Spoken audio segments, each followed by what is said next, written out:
Let's get started. Welcome to our webinar on the secret of success for hybrid and remote work. My name is Natasha Kehimkar, and I am CEO of Malida Advisors, and I'll be your host today. I am so excited to have you all meet our panelists, Alexa and Jahnavi. And Alexa, Jahnavi, why don't I let you introduce yourselves? Yeah, I'll go first. Hi, everyone. I'm Jahnavi Brenner. I'm zooming in from sunny Boulder, Colorado. I'm a leadership coach and also an HR talent consultant. I focus on helping leaders be effective and happy, making them more effective and more happy in their workplace, and also consult with organizations to help them create workplaces where all employees are enabled and excited to give their best work. So great. Hello, everyone. So I'm currently the Chief People and Coaching Officer with Lingo Live. I currently oversee our people operations, our coach community, and inform our organizational vision and product strategy. I've been in the people and talent space for most of my career as a founder of a consulting firm, a global senior leader overseeing talent development, L&D, DEI, talent acquisition. What we refer to in the people space is really a generalist. I'm a master certified coach through ICF, an Enneagram practitioner, and believe strongly in the power of human connection now more than ever. I'm thrilled to be here and lending my unique perspective for today's discussion alongside these two incredible women for whom I have high regard. I'm a mom and a dog mom, and navigating the nuances of this next normal or new normal has definitely been something that has personally and professionally impacted me. And so looking forward to the discussion today. Thank you so much for both of you for being here today. I am just so excited for our conversation. Our prep call was just so rich, and I can't wait to share some of our insights with our audience today. Before we begin, let me share a little bit about Malida Advisors with all of you. We are an executive coaching and advisory firm. We offer one-on-one executive coaching, group and team coaching, as well as business partner relationship coaching, so relationship coaching at work.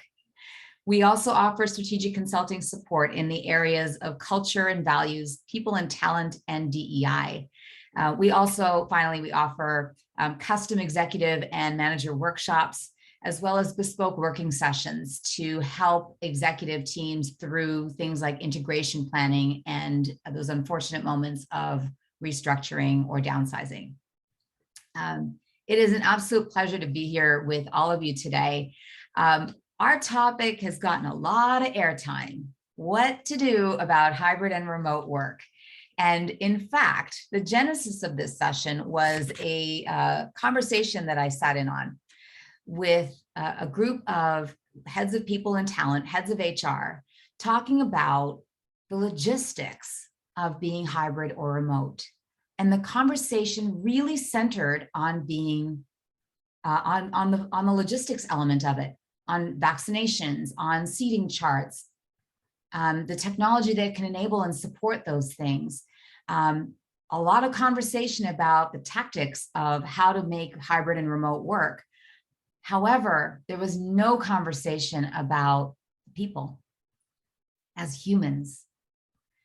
And I find now that as we read a lot of material in the press and in our specialty functions about hybrid and remote, a lot of it is focused on logistics. And what do we know about COVID and the pandemic? Things are likely to change. So even our decisions on the logistics are likely to change. Alexa, I'd love to ask you this question. What would you say, so help us reveal a secret here, what would you say is the most important area of investment that companies should be considering as they look to build hybrid and remote organizations? I think I'll start by saying I do think that logistics are an important element. I think that they are important for us to be focused on, but believe that they could or should be bolstering the employee experience, right? So they're kind of the underpinnings or part of the infrastructure. If you allow me some latitude, I will say that human nature is to be focused on what we can control, right? So what's within our circle of control, what's within our sphere of influence, and logistics can be one of those things. Where are folks going to sit? What is their office going to look like? How do we get them set up? As opposed to some of the more challenging or the broader questions. I know we're going to get into a little bit of the challenges later on that people leaders are experiencing, but I think right now, as someone who is heading up people, my newsfeed, certainly I'm inundated by information about things that you should be doing, should and should not be doing, 10 ways to be a remote leader, 10 ways to embrace the hybrid work environment. And I think that there's this opportunity to cut through the noise. So that's the preamble. When I think about what that means in practical application, so a couple of things. I think analysis of our current state within our organizations, our current state and our desired future state, and real investment into that. So having an understanding of what has changed, what we believe is going to remain the same, and then developing a long-term plan. I think what I've seen is that in some organizations, there is a short-term way of thinking where it's like, okay, we're going to get through the next 3 months and then the next 3 months. And I just have to say, like, this is, I think I reference it as the next normal. This is the way that our society, our world, our workforce is irrevocably changed. And so planning for the long term, I think, is really important, and having an understanding that not one size fits all. Development of our people and our functional leaders. And I don't think I can stress that enough. I may be slightly biased, but I think correct when I say that. And when I say the development of those leaders, I think having an understanding of where the gaps were prior to the last 18 months or so, and then what has been exacerbated in this time. And so having an understanding of where those skill gaps are. Support for our HR and our people partners, bolded and underlined. So I mentioned the inundation of information that's coming in, and the pressure, I think, that we are feeling as people leaders, or that they are feeling as people leaders. And I think that it's really critical. We're often viewed as the folks who have the solutions. We're the ones who are offering the support. And I think that it's really important that there is an investment in the support for the support. When you think about the emotional and mental fatigue that's associated with that. Supporting our most vulnerable and marginalized communities within the organization, and having an understanding that not everyone's circumstances are the same. And then going back, like looping it back to logistics and having that as being underpinning. Now, I don't know if those are secrets or hot takes, but it's certainly reflective of what my perspective is or what my opinion is. Does that make sense? 100%. 100%. Thank you so much. Jahnavi, I'm curious, what would you say is the key to success with hybrid and remote? Yeah, I think, Alexa has pointed out some amazing, like the parts of the organization to focus on, right? And I think my view would be about how you do it. And I think there's two key things. There's one about being a really astute listener and paying attention to what's going on. So, in terms of investment, I'd invest in listening to the organization, listening to these different populations and paying attention to what they need, and maybe what they might not articulate that they need, but they still need, right? People have articulated needs and unarticulated needs. And I think it's important for organizations to be paying attention to that.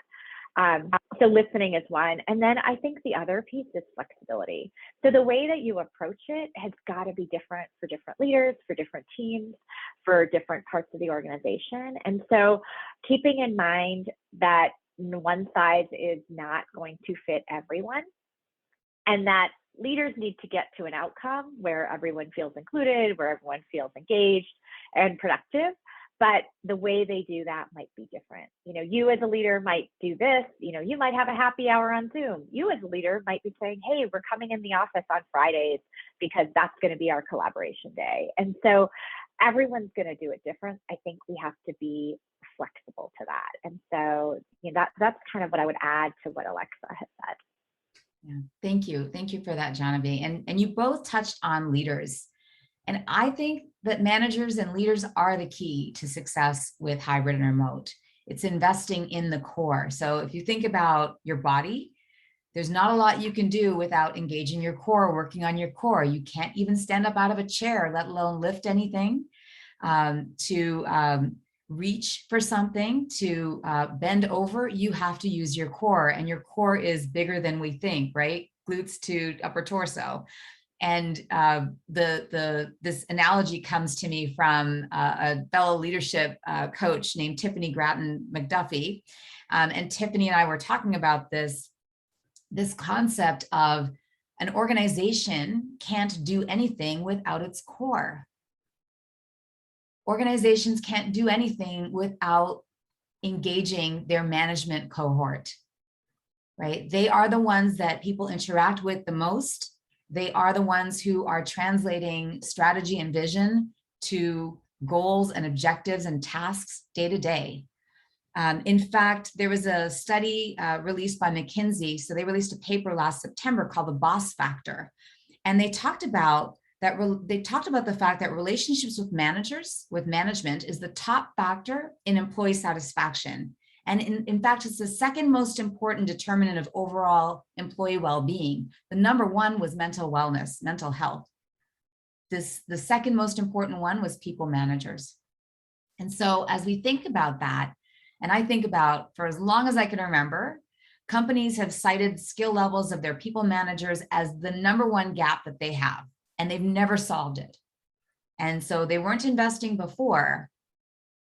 I'm thinking, as we go into this more uncertain moment or a more cloudy moment where we're not sure how to navigate necessarily, people managers bear a lot of the brunt of judgment, right? They get judged by their leaders. They get judged by their employees, their team members. They get judged by the people and talent team. How would you coach an executive or a chief people officer in how they manage managers right now? So Jahnavi, let me ask you that question. Yeah, I think you hit the nail on the head in terms of talking about how important people managers are right now. They are the link to the company, especially if you used to be in an in-office environment and now everyone's at home. Their manager is really key in that relationship to the company. And, we all know the quote, people join companies, they leave managers, et cetera. So, as a C-level executive, I think it's really critical to pay attention to what managers want and need, right? So they are your linchpin, so invest there. Really thinking about, what's working for them, what's not working for them, what could be helpful, how could they improve their effectiveness? Often we can tell managers, here's our goal, you tell me what you need to get there. And that's exactly the way I would approach it here. So empathy interviews, really just hearing what managers are experiencing, what's working for them, what's not working for them, and what could make things better. Paying attention to what, good managers are doing and trying to replicate that across the organization is really helpful too. And then offering help and support. So help to me is skills and money. So skills and resources, right? And support is perhaps a circle where managers can come together and realize they're not alone. Managers could get flexibility and understanding that this is a long haul. This is a long game, not a short game. That there's a learning curve to leading in a remote or a hybrid environment when you've never done it before. And so they need the skills. It's interesting when you think about, are we investing in our manager development in leading in a hybrid work environment? And a lot of companies are not. But I was just thinking about this the other day, and I was like, gosh, if you run a call center and you change the software that the call center used in order to take in the customers and manage the calls and transfer the customer and all the other things, got a new piece of software, you sure as heck wouldn't let your call center employees just figure out how it works on their own and stumble through it. This is absolutely a new skill that people need to develop. You're going to waste time, you're going to waste energy, and you'll probably have some detrimental impacts on your company if you let people figure it out. This is the place to invest. This is the place to really support them so they feel supported and actually are supported in a way that's needed so that they can lead in this new era. I'd love to get your perspective, Alexa. So I agree, and I'll limit my plus ones on during this discussion, but absolutely plus one to what Jahnavi shared. I think that the first piece, and connecting to the first question that you had asked, is around asking the questions. So leaning in with curiosity, I think that we have an opportunity to check our assumptions and really get to know our people. So connecting with them early and often, and not just personally. So I do think that there's the opportunity for personal empathy, but also to have an understanding of their pain points from a business perspective, like getting really close, developing our business and commercial acumen, and having an understanding of, from a business perspective, whether it's revenue, whether it's depending on the type of work environment that you're in, and how that then manifests itself from in that vein. And then looking at as well from a people leadership perspective, like getting really close and asking them the question as far as where do they feel they need that support, and not making assumptions. Hot take, and I think we're leaning into real talk. At times, I think that as people leaders, we can make some assumptions about what our people need. And I do think that there is something to be said for the coach mindset and asking the questions. I think because individuals have the best understanding of what they need, and then lending support or bolstering that based on our own unique perspectives and our experience. But I definitely think asking more questions. I think that developing mechanisms for leveraging leadership communities, and allowing our leaders to see that they're not alone, right? So bringing together that power of community and the power of human connection from which all else flows. And then from a practical application perspective, so all of that's maybe a little bit nebulous, practical application perspective, getting an understanding of what is really critical. So when we think about a leader in X organization, what are the leadership expectations that we have? What do folks need in order to be successful? Because yes, we're navigating the nuances of this new way of being, this new way of working, but there are fundamental elements that haven't changed. When I think about leading in a remote work environment or leading in a hybrid work environment, psychological safety and fostering that, centering diverse perspectives, handling difficult conversations. I mean, is that any more important than it is right now? Self-awareness or emotional intelligence, and those key elements. I think that those fundamental skills or behaviors, continuing to work through that, and then layering on the nuanced pieces of change navigation with that. So it's starting with asking the questions, it's building out or leveraging the power of community for leaders, and then it's establishing what we believe to be, or as an organization, what we believe to be the leadership expectations or what we're expecting of our folks moving forward. And that is my perspective. So critical. And what's so interesting is, a lot is falling on our managers' shoulders, and we talk about employee burnout, and we talk about, at least in HR circles, we talk about burnout amongst our HR colleagues. We haven't really talked about the pressure that we're putting on people managers, where they are stuck in the middle. They are being tasked with, well, it's up to you whether or not you want your team to be hybrid or fully remote or all in office. How much are we putting on them right now? And how much more can we provide a little bit of guidance, a sounding board, and have that coaching mindset, as you said, Alexa, to help them unlock the solution and not just let them flounder and then criticize them afterwards. I think not getting married to a plan becomes really important here, so that we operate with a learner mindset, with an experimenter mindset, and that we're comfortable with the idea of, we're going to pilot this and see how we go. I think this is an opportunity. And, let's be real. Global organizations have existed for a really long time. It's not like we don't know, or we haven't ever known how to operate with remote and hybrid. We have. Several years ago, I ran a team that had people in 11 different countries. We didn't have Zoom at the time, so we relied on phone calls, which would drop quite frequently, given some of the countries that I was working with. So it's not like we don't know how to do this. We have no experience. People have built successful teams with hybrid and remote setups before. I'm curious, what do you think we can learn, and what could we do as we think about applying what we've learned from past experience with globally dispersed and distributed teams? Alexa, why don't you start us off on this one? Yeah, happy to. I think it's important to firstly acknowledge these are extenuating circumstances. So a year and a half ago or 2 years ago, many of these organizations that are now remote or hybrid didn't go into the year thinking this is going to be a part of our strategy for the organization, or this is how we're going to structure our organization or our teams. It really was in reaction to this new normal or next normal or global pandemic, societal changes. And so I think that there is something to be said for it needing to be expedient. So how quickly we as leaders in these organizations had to make decisions, and how pressurized it is because it's reactive as opposed to proactive. So want to call that element out, or call that into the conversation rather. I think that there is absolutely the opportunity to learn from other organizations that have done this well. And it lends itself to what I mentioned previously around curiosity. I think for us as people leaders, or as heads of people, that we're able to leverage our own community and our own network.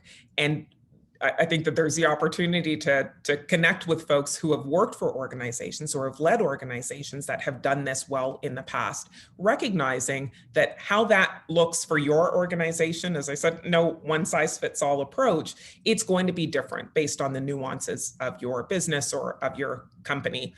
I do think that there's an opportunity to assess, so to sit back and analyze the current state. And there's this piece, I was having this conversation with someone the other day, and I was talking about the grief that's associated with the loss of the way that we used to do things, right? So when we talk about society and our workforce being irrevocably changed, the loss that comes along with that. And I think that what we need to do, and I would say organizations as a whole, heads of people, people leaders, is moving away from thinking that this is short term, right? Like we have to lean into, in my opinion, acceptance, that this is going to be around for a while, that the way that we're working in the past, or the way that we've worked in the past, may no longer serve us. And so starting to build for the long term. One of the values at Lingo Live, which I really love, is embrace reality with an open mind. And I think that we can learn something with that. So by moving into that acceptance phase, we're able to plan intentionally and strategically with a lens towards the future, as opposed to that short term in the moment thinking. But I think that there's a huge opportunity to get together as people leaders, as heads of people, and learn from organizations that have done this and have done it effectively, and layering on our particular nuances. Appreciate that context, Alexa. Jahnavi, you've worked in global organizations yourself, and you've coached global leaders. I'd love to hear what you think we can pick up from success factors of those globally dispersed teams.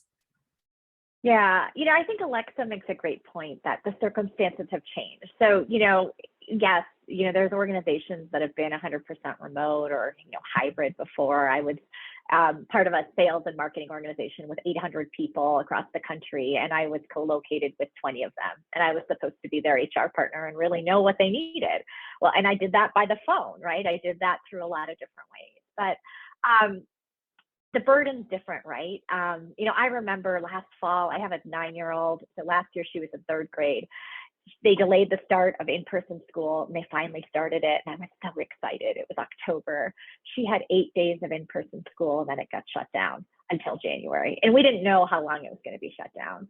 So there's a lot of unexpectedness that's happening. And Alexa kind of brought that to the forefront. And I think the unexpectedness is something that we have to help people get used to and help equip them with how to deal with it. So providing space for that in organizations is really important. So it's a listening circle. It's a peer group where you can share that experience, and then people go, oh, okay, yeah, that's happening to you too. Okay, well, how are you dealing with it? It's easier to move forward when you see that someone else is having the same experience. So a couple of things that I think could be really useful is looking and learning from those companies that are 100% hybrid or 100% remote, if you've never been there. There's a ton of blog posts out there now. In fact, I led a leadership roundtable on this a few weeks ago, where leaders came together and read a bunch of articles or podcasts and, books about this, and then shared ideas about what might work in their company.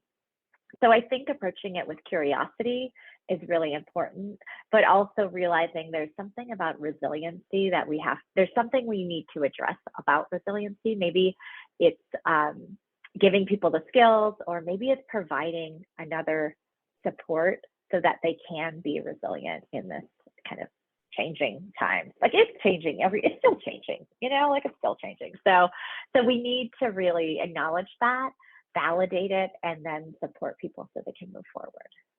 Yeah, I think that it is so critical to think of it as something that's not going away.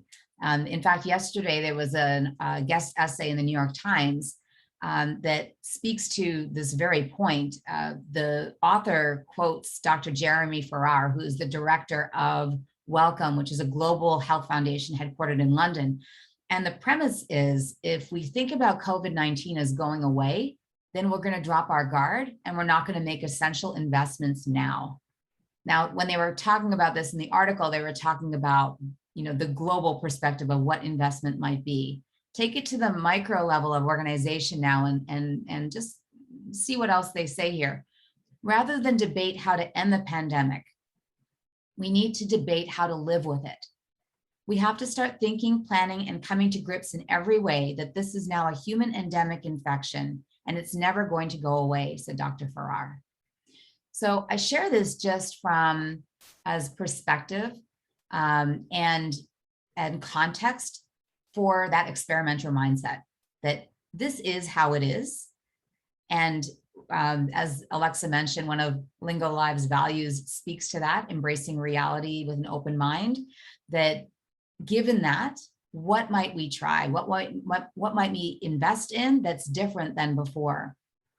And I'd love to get some questions from the audience. So I'm going to invite you all to post questions and we will integrate them into our chat today. And in the meantime, Jahnavi, I'd love to get a sense from you of the considerations and choices that you think we should be making for people managers in the area of inclusion specifically. So when it comes to DEI, what should we be thinking about? What choices should we be making? Yeah, that's a good one. There's so much data now that says that, these underrepresented groups are experiencing this so much differently than the folks in the majority. So when I think about managers and their role here, it's really about understanding they are the linchpin, which we talked about earlier, right? For the company, for the organization. The manager plays a really critical role in the happiness and retention of their teams. And so they have to be kind of fully in on their own. So, one, are they in a great state of mind? Like, you can't lead someone else if you don't have your own oxygen, right? You get on the plane and they say, put your own oxygen mask on first and then help your neighbor. So in terms of, the choices we make in supporting managers and inclusion, I think it's really important to still point out that this is a critical part of their role. So you tell them it's important, you tell them it's part of their role. Be clear about how you're measuring it. A lot of organizations are using engagement surveys, retention, turnover. There's a lot of different ways to look at it, but it's, I think, critical to be focused on certain metrics that work in your organization. So what are the metrics you're caring about? And then you're explicit with that with the manager. And then give them the resources and flexibility to do it their way. And also, again, as I mentioned, that support so that they could learn from each other and kind of start replicating some really good practices across the organization. I think the experiment's really important to try here too. We're all kind of navigating this for the first time. And so having that experimental mindset is really smart. And then measure it. You got to measure it, right? So you had some metrics in the beginning. And so what metrics are you going to use to kind of track and then report out on it? So I think that's really key. When we think about what really makes people feel included, what really makes people feel like they belong, it's about having personal connections. It's about having a really deep relationship and feeling understood, that and having the space to be who you are. So managers do that one-on-one, and every single contact they have with an employee is an employee moment of truth on that specific point. And so to really understand the gravity of the situations that they're in and to make the most of them, I think is really important. Thanks, Jahnavi. You know, Alexa, I think you and I have had this conversation that our leadership models, I think are outdated. When we think about leadership and the competencies associated with leadership, and we apply a DEI lens, I believe there's space for us to talk about inclusion as part of a leadership construct. And there are things that organizations and leaders can do actively, and we can help them do. Things like team alignment, things like being really clear about norms on a team and how you're going to make decisions and where conflict comes into play. There are data that show what tactics you can take when it comes to inclusion. I'd love to get your take on this, particularly given your role and your experience over the years. What do you think we should be doing to help our leaders operate from a more inclusive perspective? So, spoiler alert, my viewpoint is that inclusive leadership is leadership. The two, from my perspective, are not mutually exclusive. So inclusive leadership, if you think about an inclusive culture, and when I think about the tenets or the underpinnings of that, so fostering integration and synergy, being status conscious, considering unique opinions, and fostering a sense of belonging, those are all the foundations or pillars of a leadership culture or the types of teams that you would want to have psychologically safe. And when I think about the behaviors of a leader or the skills that a leader would bring in order to support that, emotional intelligence, so self-awareness and self-regulation, self-management, commitment to inclusive leadership, and that not only comes from the leader, but also from our executive teams, our leadership teams, and the culture of the organization, behavioral integrity, allyship and solidarity, which I think at this point is more important than ever. So our folks knowing that we're going to advocate for them. And then cultural intelligence. So we were talking about the fact that there are a number of organizations, and I've worked for a few. I've worked for a hedge fund administrator that had 35 offices globally. We were on every continent. And it was critical then, and that was around 15 years ago or so. And it's even more critical now, given that we're fully, for that particular environment, they're fully remote and they're globally dispersed. So when I think about inclusive leadership and leadership, I actually don't decouple the two. I see them as being the same. And I do think that that is the trend. That's where we're headed. I think the way that we think about it as an organization, if I think about perhaps our executive teams or as heads of people, we may view the key outcomes or what we're looking to achieve slightly different than learners, right? So slightly different than our leaders. Our leaders are wanting to know, how do they actually take this and practically apply it day to day? So they're the ones who are in the trenches with their people. How do I take this concept of a diverse work environment and inclusive leadership, and how do I apply that? How do I apply that practically? We, in partnership with Good Works Consulting, crafted a white paper and have been steeped in this work over the past number of months. And so happy to share back with this group, et cetera. But I think that inclusive leadership is leadership from my view. Yeah. Thank you for that. And, you know, one of our audience members has asked a question about how do you see innovation happening in a hybrid work environment? And I believe this is where inclusion and active inclusion becomes really critical, because the opportunity to be excluded is extraordinarily high when you have a blend of in office and outside of office. And how do you ensure that voices are pulled in and heard and acknowledged and integrated? And the opportunity for bias, the opportunity for weighting input differently is pretty high. And yet there are, I think, innovation techniques that we can apply that we've applied over time. So you can still do storyboarding in wireframes. You can still you can tackle classic brainstorming techniques.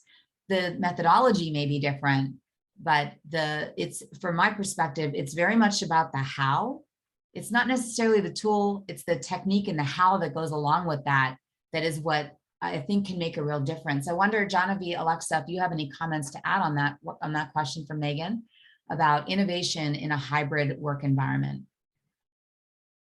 Yeah, I think one of the things we suspect about innovation is that this serendipitous moment where I meet Bob at the water cooler or whoever it is at the water cooler, and then we create some new idea for our company that's going to make us $1 million. And so, you know, that can actually happen. But most innovation is usually it's happening in planned situations. You know, we're going to bring the R&D team together with the sales team and kind of have them talk about what the customer problems are. And so then the R&D team can start to ideate on that. Or we're going to bring the design team in and we're going to, you know, have them hear about this, or they're going to share back and spark ideas in organizations. So it's I think that we can still do that. We just change the way we do it, right? So we have to make the unintentional intentional, and we have to be explicit about what we're trying to do. And it's still possible. You create those gatherings, whether they're in person or they're hybrid, you know, you have to have the right support to make sure that all the voices are heard in those settings, and make it go off with success. And if you can't do it in person, or if you can't do it in remotely or hybrid, then make it all remote, because that could probably be just as successful. You know, I think sometimes people are left out when it's a hybrid kind of environment. Oh, there's 6 people in a conference room and I'm sitting in my home office. It's hard to engage, absolutely. So then make that so it's 6 people sitting in 6 different locations so that we all have to engage in the same way. Yeah, I think that's a real opportunity area. A simple technique also is to just have everybody, if you're ideating, to actually make note of your ideas and then do round robin until you exhaust and get input from everybody. Alexa, I think you may have some insight on this one as well. Love to hear from you.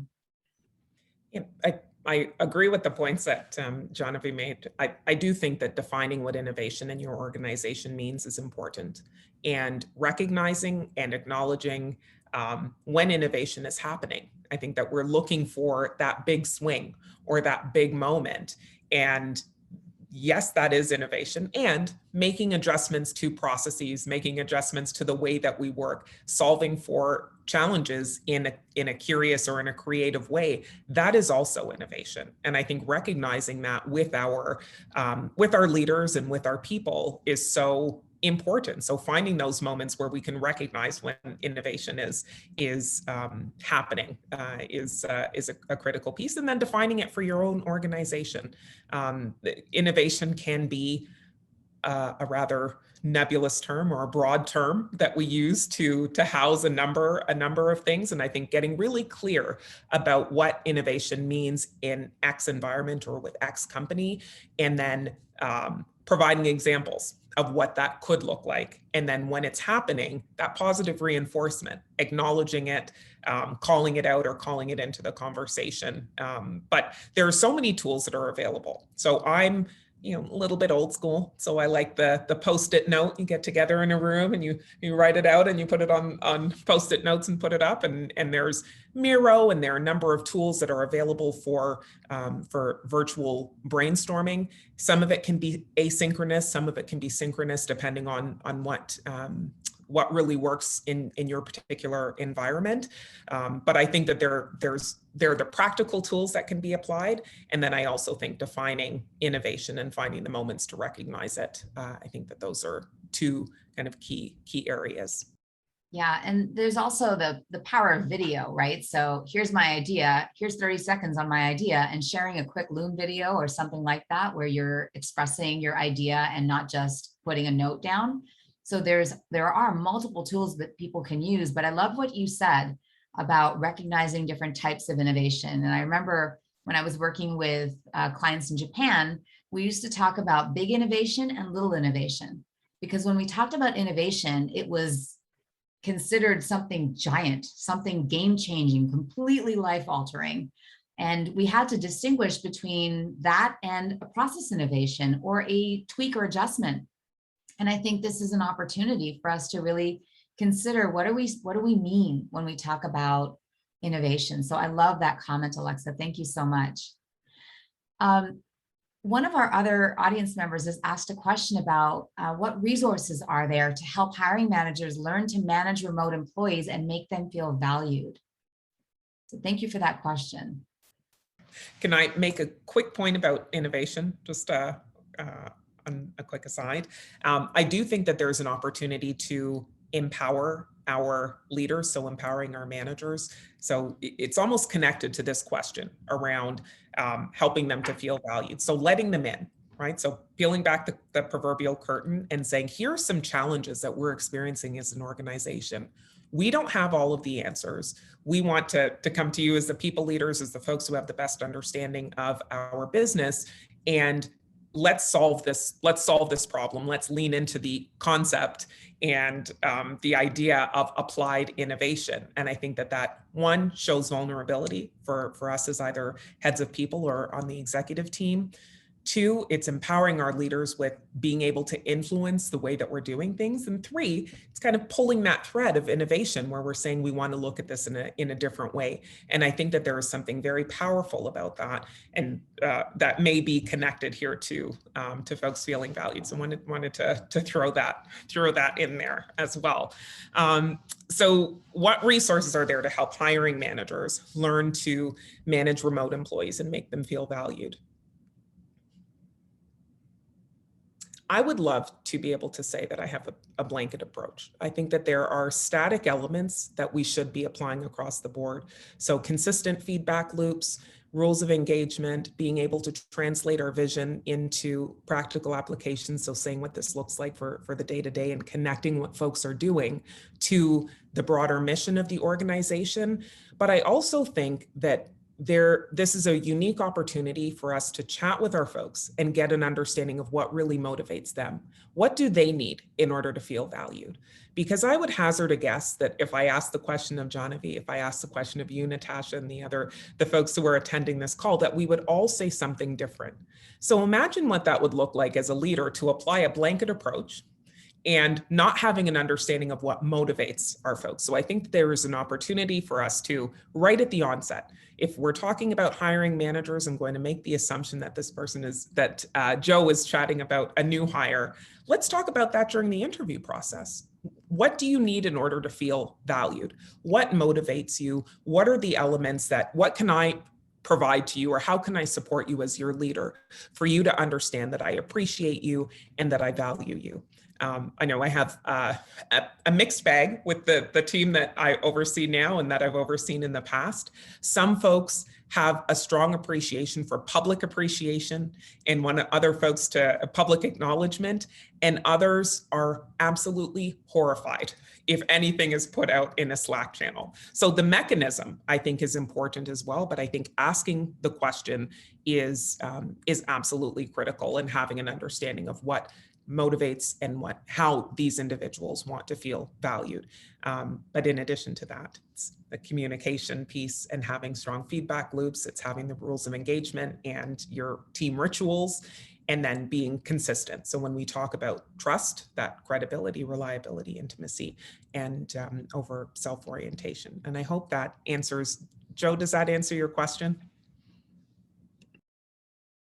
So I'll add to that a couple things. Actually, Jahnavi, why don't you go ahead? You have some ideas. Yeah. This is kind of making me think about, and I probably am going to quote this wrong, so people go to the source on this one, Daniel Pink's book, Drive, right? And there's a wonderful, 10-minute sketch on YouTube where he's talking and someone's animating it, and it's really powerful. And but it really talks about the three things people need, which is autonomy, meaningful work, and I forget the third. Alexa or Natasha, can you jump in with that? What is autonomy, mastery, and purpose.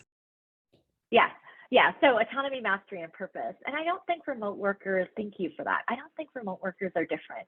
They're just working out of their house, right? So autonomy, mastery, and purpose. So autonomy is about having the ability to make decisions about how their work is done, where their work is done. Mastery is like the idea of getting better at something. And then purpose is really about knowing that their work is connected to the company's mission or the company's or the department's output. When you can draw those connections and really state it clearly and solidly, you know, not like, oh, good job, or, oh, it's really great, we got this report done. It's like, this report is helping our company make these types of decisions. And it's really important right now because of XYZ. And so you might spend a little more time there and talking about it with these people so that they really do feel the connection and the impact of their contribution. So my tips are, one is a Yeah, mindset. thank you, Megan. Oh, Sorry, just say, Megan dropped in the video, so I'm going to copy that. Thank you, Megan. It's exactly the video I was referring to. So I'll copy that and share that with everyone. Thank you. thanks so much, Megan. So I have one mindset idea here and two tactics you can take. The mindset idea is remember or think about the on-ramp. We think people are going to hit the ground running. That's our hope when we hire them. They're experienced or they're coming into a junior role, but they're going to we'll train them and then they're going to be done. Off they go. And I think we really need to consider how long the on-ramp really is. So whatever your on-ramp is in your mind, double or triple it. That's probably most likely when someone's really going to be more independent and able to run. So that's the mindset tip. The tactics are, first, do a README document. So it's a user's manual on you as a manager. How do you operate? What are your quirks? One of my direct reports did this in a previous company and it was brilliant.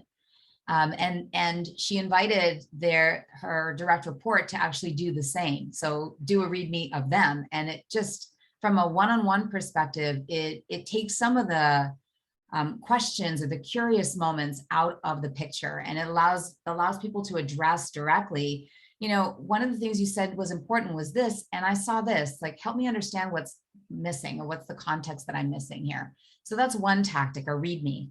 The other tactic is to remember that every time you add somebody new to your team, you're changing the team dynamic. So invest in a team alignment session for that new team. That new team, even though you might have just added, do it again. The opportunity to talk through the norms that Alexa referenced, to talk through how you're going to navigate conflict, who's involved in what decision, truly what roles people are.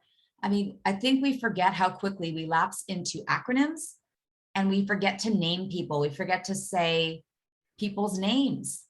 And intact teams sometimes will have nicknames on the Zoom screens if it's a hybrid or remote group, or they'll have initials. Who are these people? It's not like the Google Calendar or Outlook calendar notice actually says people's roles. And yet we don't do a great job always of making it easy for people to understand who they are, where they fit in. And that's where team alignment can really make a massive difference. So one mindset tip with the on-ramp idea or concept, and two practical tactical tips. I have this one question that's burning for me, and that is a lot of organizations turn to training as a solution for elevating managers' skills. And sometimes when they get the price tag, they catch their breath. And I know I've been guilty of this too. As chief people officer, I get the pricing and I go, what? This is outrageously high. What do you say to that? And what opportunities do companies have to make investments and make sure they pay off? You know, when they're responding to the price of the investment, I really think it's about thinking about the cost, right? So if you have a manager leave, you know, we know the data out there says it's, 3 to 5x, maybe 8x sometimes the impact of turnover in the organization. And especially for managers who are leaving, it's a domino effect or a waterfall effect on their team. If a manager resigns and they are truly appreciated by their team members, they feel really that they have built great relationships, it's a hole for the organization. And what ends up happening is those employees start questioning, like, why am I here? I used to love my manager, and now, I don't know, I don't get the free beer, I don't get the ping pong, all the things we used to have in the in-office environment. So what's the point? And then they start asking themselves that same question. So, the cost is like, we can't afford not to invest here. And if we do, I think if we choose not to, I think what we're saying is, like, I hired you, 5 years ago, and you had everything you needed to be successful in this company at that time. And that paradigm's not right, because companies change, the market changes, our competitors change. We constantly need to be sharpening the saw. So, I was kind of thinking about that today, and I'm curious, what are the best companies doing, and probably a number I should have at my fingertips in terms of annual investment in employee development a year. If you were to ask the most innovative companies in the world what they're spending, that would be kind of fun to look at and then compare it against their own numbers in our company. Well, thank you for that. Alexa, what do we do to make sure these investments that we are making, that Jahnavi referenced, are actually sticking? Training, I have binders on my shelf. Yeah, I think that there is a time and place for leadership development through training. I don't think that there is one way of developing aptitude or developing skills. I think that where having leadership development training is effective is kind of setting the playing field, right? So essentially a level set, or building out the foundation of aptitude and saying, let's get folks, let's give them an understanding of what our perspective is on what our leadership expectations are for our organization. So for Lingo Live, so we're a skills-based coaching organization, and I actually made the transition into Lingo Live during the pandemic. And part of the reason for that, I think that there is a common misconception that coaching is exclusive to executives. And what I really appreciated about the organization was this concept of democratizing coaching and saying, how do we supplement leadership development? How do we apply a personalized lens towards skill and aptitude development? That it's really powerful having our skills catalog with some of these skills or behaviors that we've chatted about, where it's rooted in the practical application of leadership skills. So through that personalized coaching, it's taking what can often feel nebulous and applying it to real life challenges. And we need that, in my view, more than ever. How empowering is that for our people leaders to have a toolkit that they're able to effectively leverage as they navigate these nuances? To Joe's question around how do we help folks feel valued, and how do we build, I think there was a question around executive feedback loops and having the opportunity to work with a coach to solve for those challenges. How impactful is that? I really like the point that Jahnavi made with regards to retaining folks and the cost that's associated with not only having folks leave the organization, but then subsequently hiring. And I would actually pose the question broadly, and it's a rhetorical question somewhat, but although you could answer. And that question is, what does it look like to retain or successfully retain individuals who are not engaged and who are not getting that development?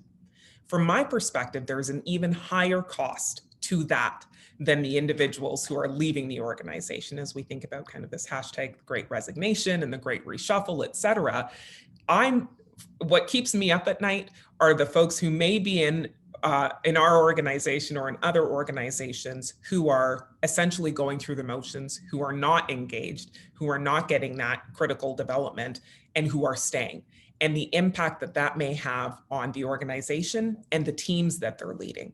And so for me, it's investing in it, yes, to keep them, yes, to engage them. And I think that it pays dividends. Like the return on investment is there. And I'm like you, Natasha, I've received contracts or SOWs. I'm like, is that zero supposed to be there at the end of that number?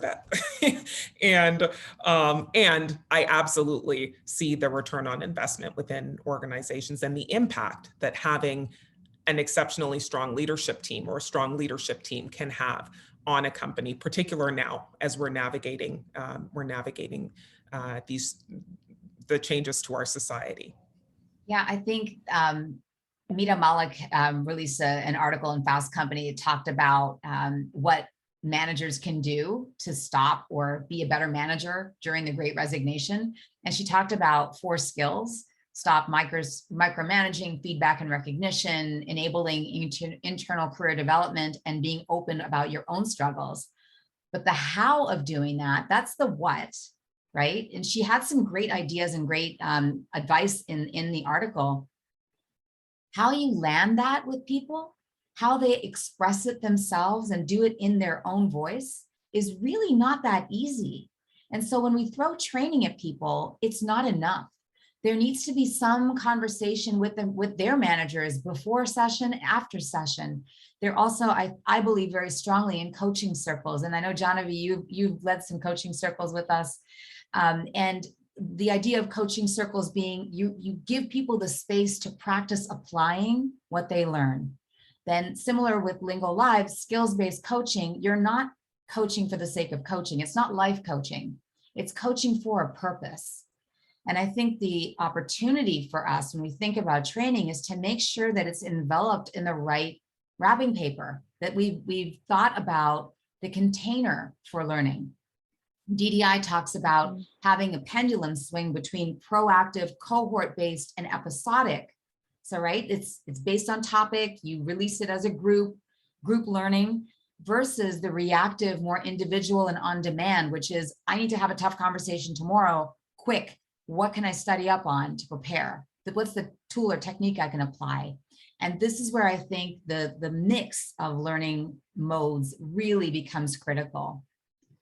Well, in our last couple of minutes here, Alexa, Jahnavi, I'd love to get your top tip right now on what do you, when you think of the full spectrum of skills and behaviors that managers have to engage in, what's your top one or two that you recommend companies focus on? Wow, that's a tough one. I really think it's the building connection with people as individuals. You know, it's going back to the basics of what it means to be a manager, which in my mind is to care deeply about the success of the individual you're leading and help them do their best work. And the way to do that is to really know who they are. We talked about what motivates them, you know, but like not them in general, but this individual, and to really get to know your people on an individual basis and then leverage that in how you lead. Great. You know, I think Thank that's you. just the core. Yeah. Individual connection. Mhm. Great. Thank you. Alexa. Well, I think I was going to say that very thing. So my second tip, I should have gone first, is around self-reflection and self-awareness. And both at the individual level, at the team level, and then at the company level. So really that value of embracing reality with an open mind. So we talk often about authentic leadership. And I love the point that you had made, Natasha, around that README document. I've used something similar in the past that I've referred to as a personal blueprint. But before you can even get there, it is reflecting on, like, what is my communication style? What is my style as a leader?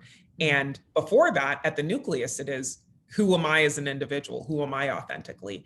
And I think that there's a great opportunity for organizations to do the same thing, like turn that lens towards themselves and looking at, where are we currently? What's our current state? What is our desired future state? And working towards that. And of course, leadership development in order to navigate that. So I'm giving you two answers.